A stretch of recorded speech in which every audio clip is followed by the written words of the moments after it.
Bismillahirrahmanirrahim. Alhamdulillahi Rabbil Alamin. Wabihi nasta'in ala umur dunia wa din. Nastaghfiruhu wa nastahdihi wa natubu ilayhi wa natawakkalu alayhi. Wa na'udzu bihi min shururi anfusina wa min sayyiati a'malina. May yahdihillahu fala mudilla lahu wa huwal muhtadi. ومن يضلل فلن تجد له وليا مرشدا ولا هاديا له. أشهد أن لا إله إلا الله وحده لا شريك له وأشهد أن سيدنا محمدا عبده ورسوله.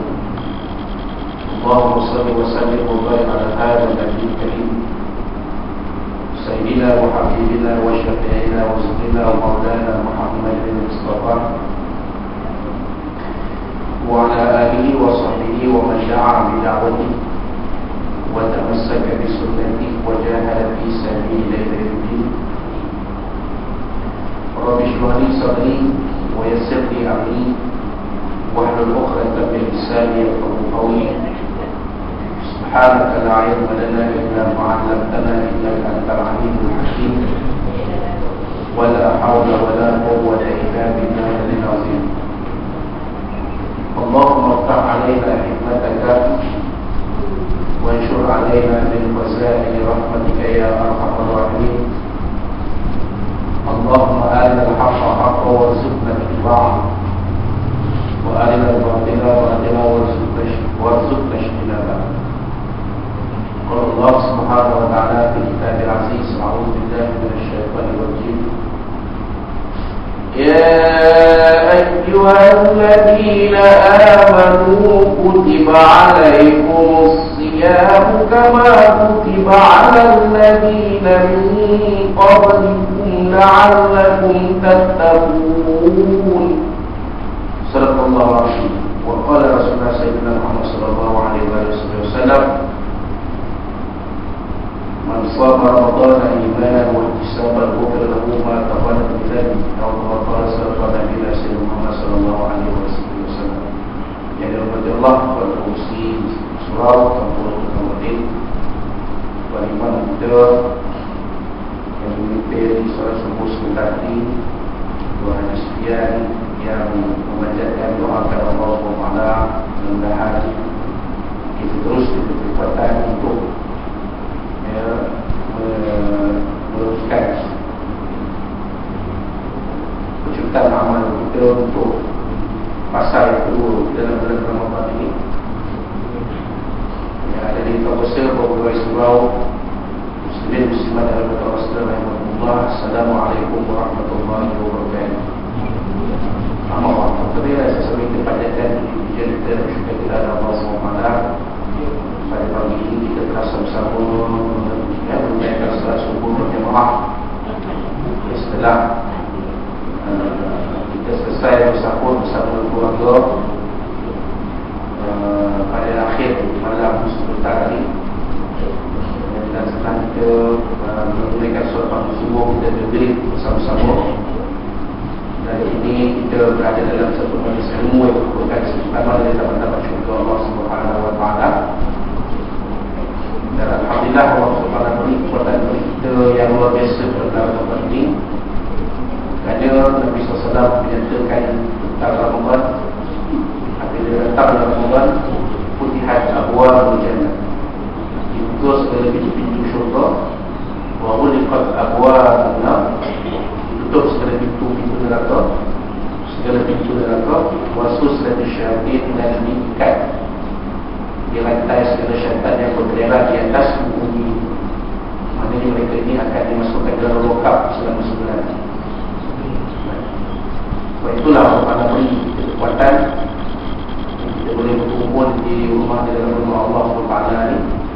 Saya ini adalah antara yang ramai selama saya dalam bersama dengan tuan-tuan sebanyak 15 sini.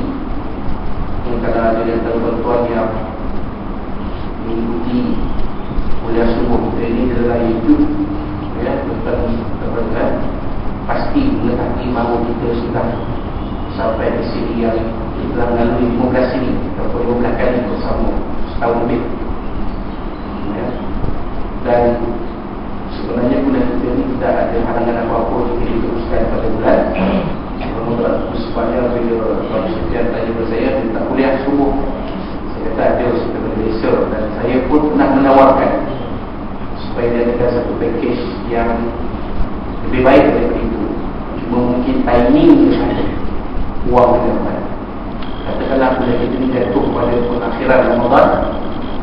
mungkin bisa saja kita berkemudian bersama-sama di sini, bersahur bersama-sama di sini, menunaikan salat subuh berjamaah bersama-sama dan bersama-sama di dalam majlis ilmu pada pagi.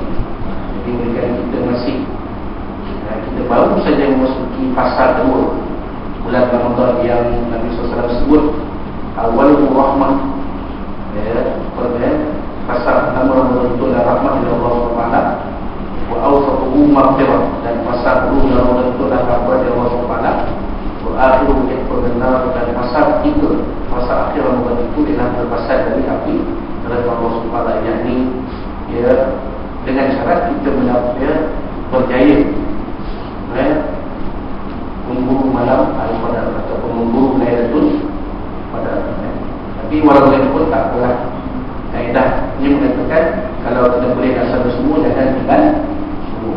Alhamdulillah kita berjaya berada di dalam majlis ilmu pada pagi ini, dan di samping kita meneruskan pengajian kita terhadap umat insya-Allah kita akan sedikit dulu dengan sedikit mencari ilmu berkenaan dengan ibadah puasa, insya-Allah. Mudah-mudahan aku yang kongsikan bersama pagi ini ada manfaat yang bersama kita dalam kita meneruskan adalah puasa pada bulan Ramadan, insya-Allah taala. Jadi kita terus kepada pengajian kitab Syarah Umat Muhammadiyah seri 1 surat 47, kelebihan solat surat 47 perkara 8. Terus sekolah kitab dari Al-Marhum Asy-Syaikh Muhammad Sa'alawi Al-Malkala Rahimahullah Ta'ala, solat itu menyebabkan Allah Subhanahu Wa Ta'ala berbantu terhadap orang yang menunaikannya di hadapan para malaikat. Jadi di situ dikata menyebabkan mungkin pencetak kitab ini terpengaruh dengan Assalamualaikum. Dulu terlalu Tuhan kan, kalau ada kumpul di sana dia kata Assalamualaikum. Itu kalau ada kumpul. Jadi ini adalah kesalahan percetakan. Dia cetak kataan kedua dipotonglah, menyebabkan saya.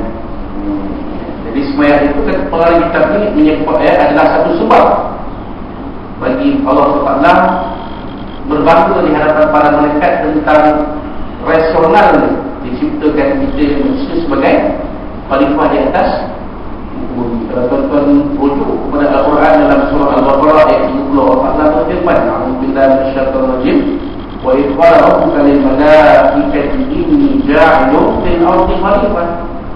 Dan ini lawan Muhammad tatkala berfirman, Tuhan kamu di hadapan para malaikat, sesungguhnya aku bercadap untuk menciptakan khalifah di atas satu jenis makhluk sebagai khalifah di atas muka bumi. Wahab makhluk lain semua ada, semua ada dah. Termasuk malaikat, semua telah dicipta oleh Allah Subhanahu Wa Ta'ala. Makhluk yang paling ayat terakhir sekali dicipta oleh Allah Subhanahu Wa Ta'ala ialah manusia.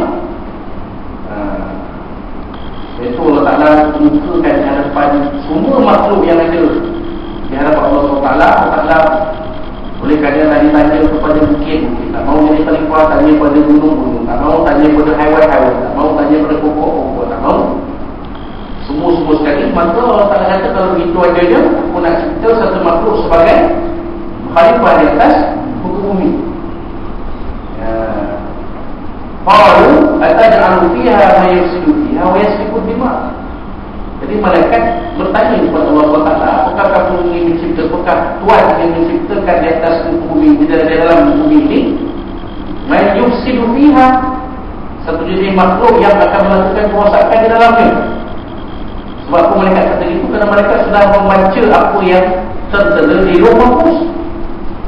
Mereka baca lah, mereka dah nampak manusia itu dia akan melakukan kerosakan di atas bumi, dan memang itu adalah perkara yang berlaku sebenarnya.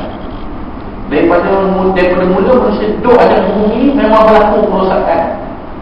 Saat bermulanya Qabil membunuh Habil, sudah berlaku kerosakan di atas bumi. Wa yasfiku dima, dan menumpahkan darah bersama mereka. Kisah Qabil tadi. Kalau kita tengok manusia sejarah manusia, banyak berlaku pertumbuhan darah. Sampai ke hari ini berlaku pertumbuhan darah.